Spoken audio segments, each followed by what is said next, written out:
May mga impormasyon na tila nagmumungkahi na ang ginamit na barko ni Noah sa kwento ng The Great Flood ay isang uri ng advanced technology.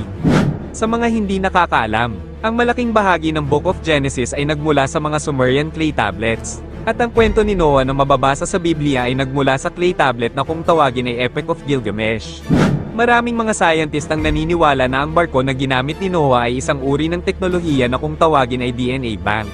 Isang teknolohiya na kayang i-preserve ang DNA ng mga hayop at lahat ng nabubuhay na species sa daigdig.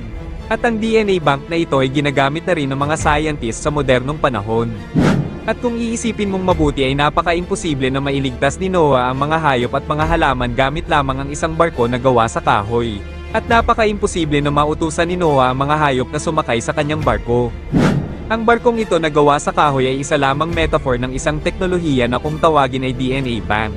Sapagkat hindi pa alam ng mga tao noong unang panahon ang tawag sa mga nakikita nilang mga teknolohiya.